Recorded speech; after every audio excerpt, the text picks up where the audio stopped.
Good morning, everyone. So today we're going to do an SEO and tell. It's going to be a little different than usual. Usually we put together some sort of skill and then teach it to everyone.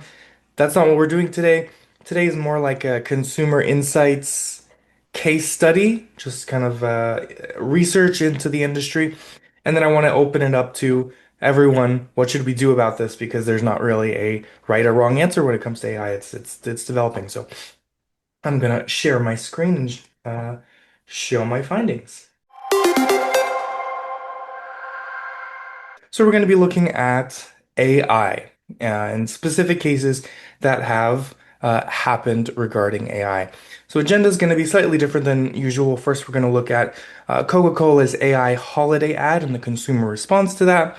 We're going to look at some AI changing user habits, AI specifically for SEO clients, a specific case of Facebook trying to show us, hey, this is what you can do with our AI as an example, and then at the end, opening it up to brainstorm. Not really like questions to prove you're paying attention, open to everyone. So first, we're going to look at this 1 minute Coca-Cola ad from November 2025, which fully used AI and had a negative customer reaction. We're going to talk about that. So let's see if this works. If not, I have a link. Great.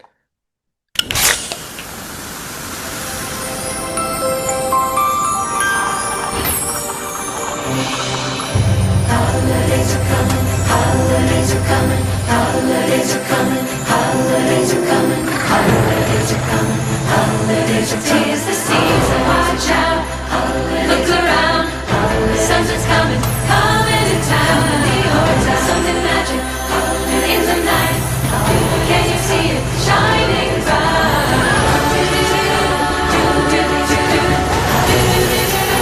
Always Coca-Cola. Holidays are fresh, that's what we bring. 'Tis the season, it's always a real thing.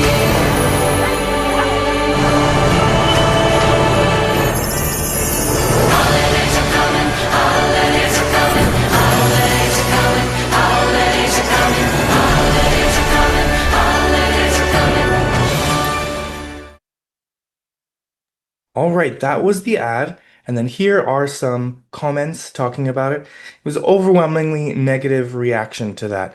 So people were saying the unintended irony of using real magic as tagline is hilarious. 6,000 likes on that. 30,000 likes on this one. The most profitable commercial in Pepsi's history, right? This is good for the, competition. Ah, yes, my favorite Arctic animal, the sloth.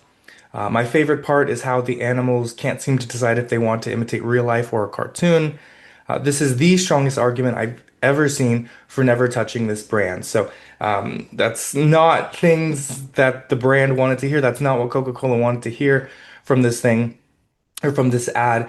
And there's a lot of reasons we can pick apart for it. I think the social team probably has an eye for it because we kind of do it every week, and that's kind of inconsistencies, things that didn't make sense. For example, because they released this, a lot of scrutiny there was a lot of scrutiny on the details. For example, that truck constantly was changing the number of wheels every time you looked away and went back and went from two to five to six, right? It was a lot of inconsistencies about the art style, like the commenters were saying. So overall, a negative experience for Coca-Cola from this AI ad. So it wasn't just a slam dunk, wow, we found something very cheap and effective. There was a customer backlash, right? Saying the worst things possible, like, I don't want to use this brand anymore, right? That's like the key, the point of why they were creating this ad is please buy more Coca-Cola. People in the comments saying I will like to do the opposite. So this is one specific case with AI use for an ad. I thought this article was very insightful. I'm going to read this little excerpt from it. Unless you're under 25 and use Instagram, you probably think of the app as a feed of square photos. The aesthetic is polished, lots of makeup, skin smoothing, high contrast photography, beautiful landscapes, wrote Mosseri on Wednesday. Mosseri is the head of Instagram. That feed is dead. People largely stopped sharing personal moments to feeds years ago, the Meta executive said, adding that users now kept friends updated on their personal lives through unpolished shoe shots and unflattering candids shared via direct messages, right? For me, that's absolutely true when I heard him say it. It's not like, oh, here's the most beautiful picture from my vacation. It's probably like a funny, like shaken picture of my food, right? That's probably what I'm sharing.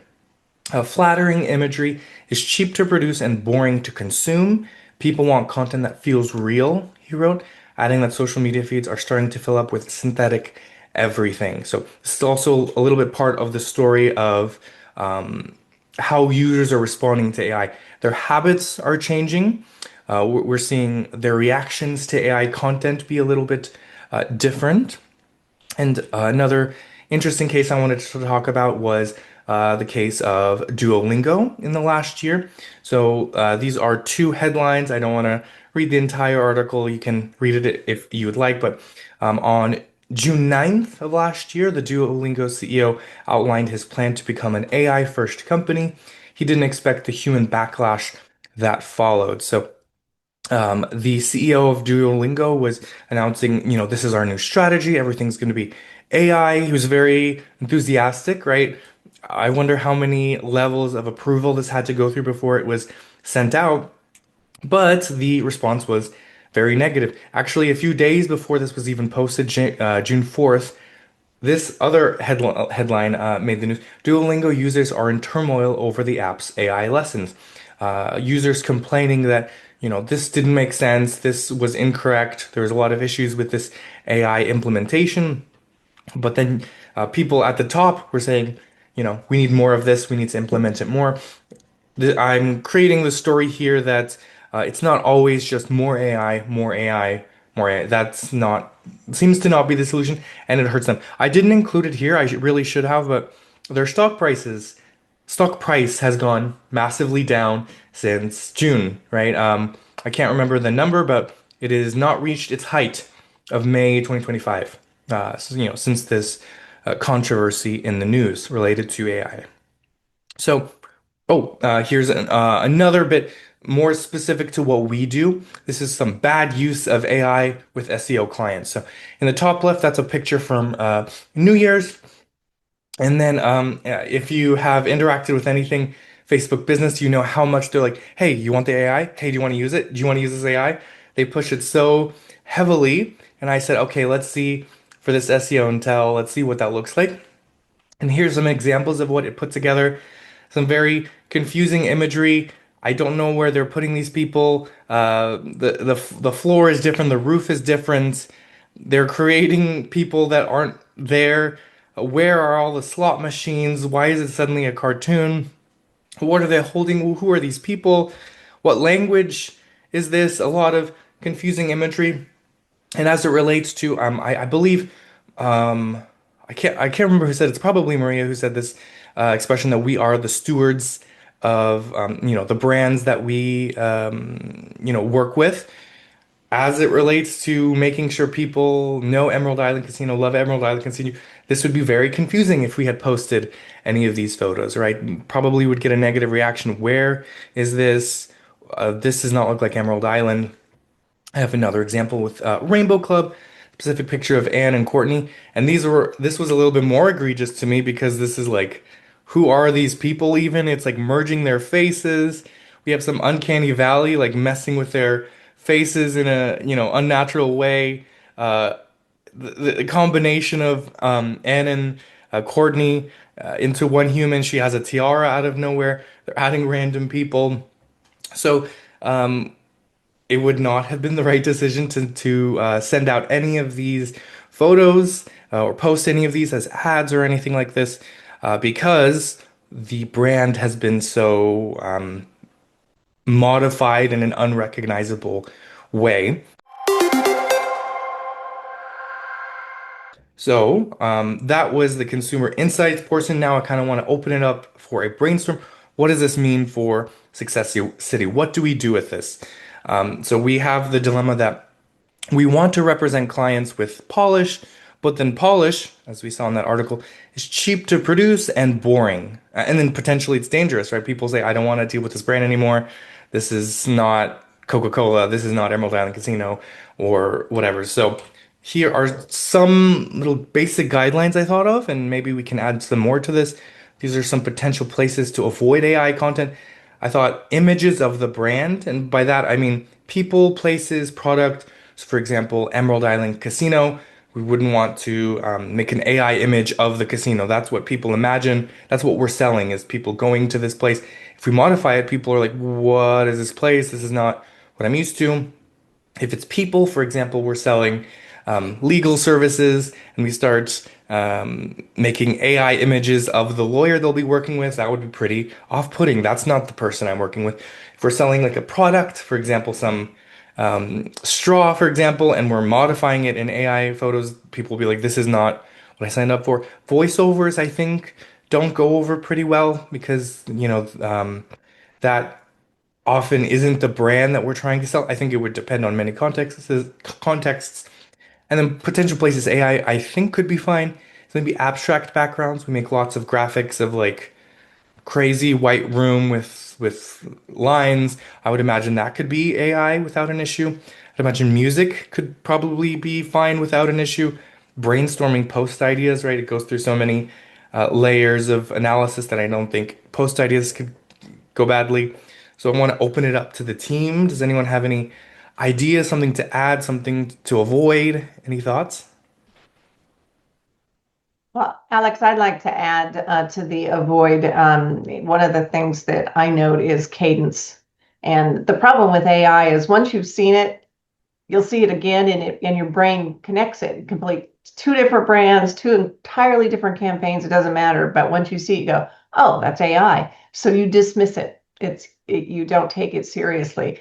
It's the good and the bad of AI. First of all, I want to say I really like the otter in the Coca-Cola commercial because I want a pet otter. Mick won't let me have one.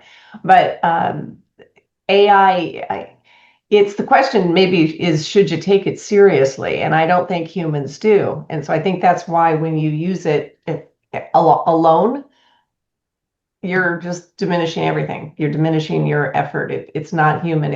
And people do business with people. So you immediately put this work into a post and then people just dismiss it. It's like, that's AI. You all are probably getting emails like that now where you see it. Oh, this is such a lovely email. And then you're like, the second time it's like, oh, AI. So removing that human element is really why it doesn't work. And I think a great idea is for brainstorming post ideas. I think you bet we all get stuck and it can kind of help shake out the cobwebs a little bit, but not much beyond that. And cadence, my point about that is AI will do things over and over and over again. So it always does things in threes.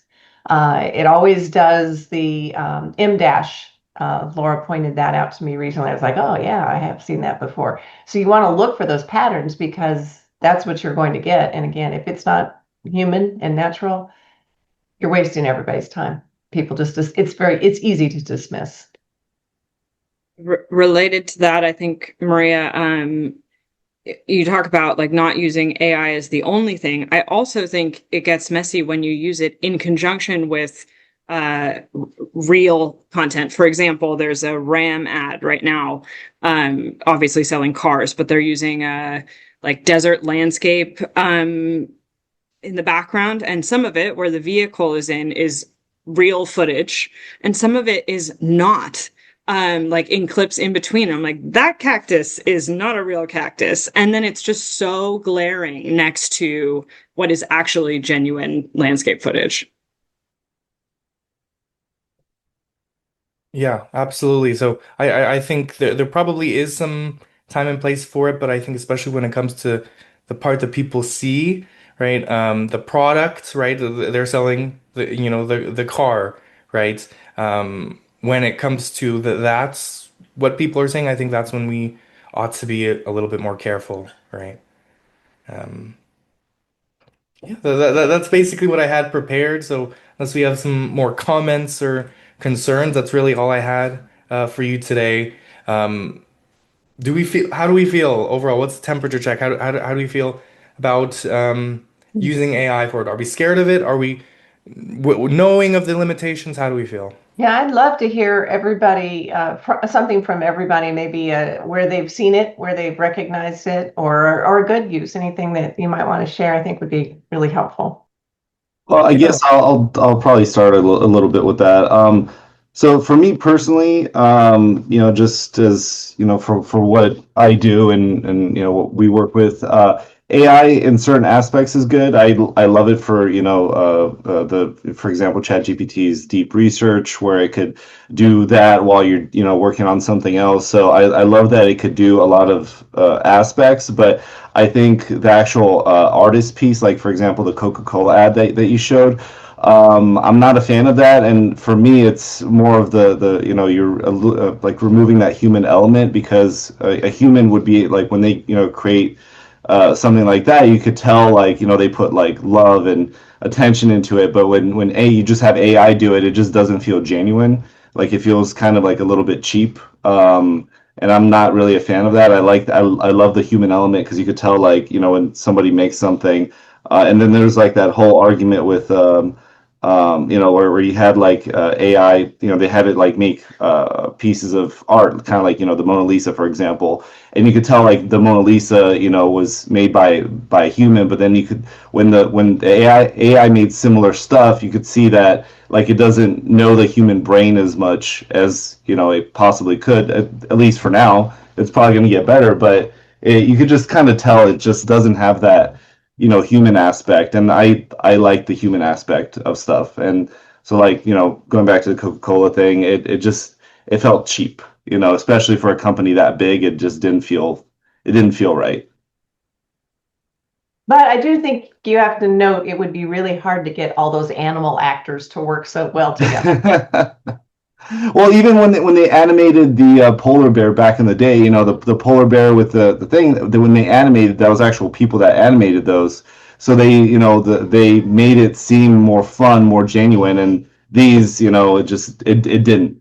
And I'm sorry that you don't have an otter yet. Maybe this Christmas. You hear that, Nick? You have 11 months to get Maria an otter. I want to piggyback off of when you say the word cheap, because I think that brings up an interesting sort of dichotomy that's happening, where it's like AI occupies this cheap looking space, and then you have an on the other end, right? You have this highly polished, expensive looking space. And actually, what users are looking for is something in the middle, right? It's this like the human part of the triangle. So the opposite, not the opposite of cheap, but genuine, which you also mentioned as part of a larger, I think, just trust crisis that we're having digitally right now. And as far as another ad that uses animals, Progressive Car Insurance is also running one that is exclusively different animals driving cars. And it's even worse than the Coca-Cola animations. Okay, I'll go next. I'm not for AI by any means. I agree with everything Christian said. It cheapens everything. But I will say for a positive thing where AI was used for like it came out really well is when the Sphere redid the Wizard of Oz. That a lot of that was AI generated. And without that technology, I feel like it wouldn't have been as impactful and as good as it is. So there's like good and bads to AI. I think in a social media sense, AI, no, but in other aspects, it is a good thing, and I've seen it put to good use. But just on a regular, I think I go with what Christian says. It's kind of cheapens it and takes away the human value of what you're looking for.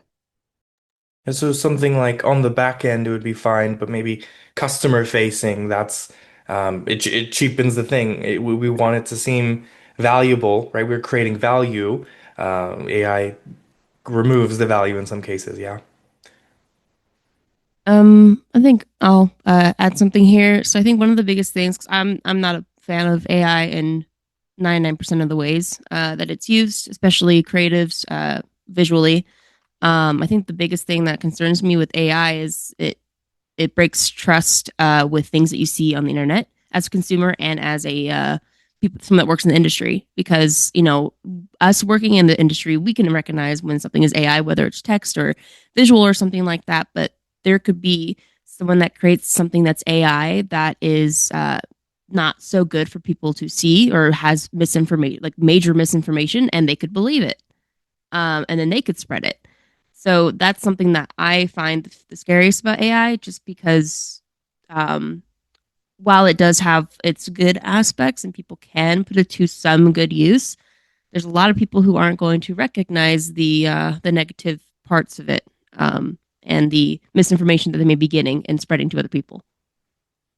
To that point, Alex, I really like what you mentioned about sort of like front end and back end, right? So like back end, deep research, like Christian said, mock-ups for internal purposes, that kind of thing. AI is spectacular, it's efficient. But for front end stuff, then we run into, what Toby was saying with the trust. And I have an example of one that kind of pissed me off. Is I watch a lot of news, and this person was doing about a 3 or 4 minute segment on a topic, and a minute or so into it, Maria goes, "Well, that's AI," and I'm looking at it, I go, "Well, how can you tell?" And she goes, "Because it's too perfect. Because no matter how good of a speaker somebody is, they can't speak for 3 or 4 minutes without some sort of little mistake or gaffe or pause or whatever. And this AI person, every word was just absolutely flawless." And then once Maria told me that, it's like, oh, then I don't think I finished watching it. Yeah, that's kind of the thing. Once you see it, you recognize it very, very quickly. So the shelf life of anything AI is very, very short. I'll just finish with one place I think AI belongs and should be left alone, and that's in meme land. Great memes, go crazy. That's the whole point. Enjoy yourself, but you can't take it seriously, which is the sum up the whole conversation, I guess, is AI. You can't take it seriously, so it doesn't really work in our sphere. Well, Alex, great topic, great presentation. Thank you very much. Appreciate everybody's comments. That was great. Yeah, thank you, everyone. Thanks, everyone. Good job, Alex. Alrighty. See Bye, you everyone. soon. Bye-bye.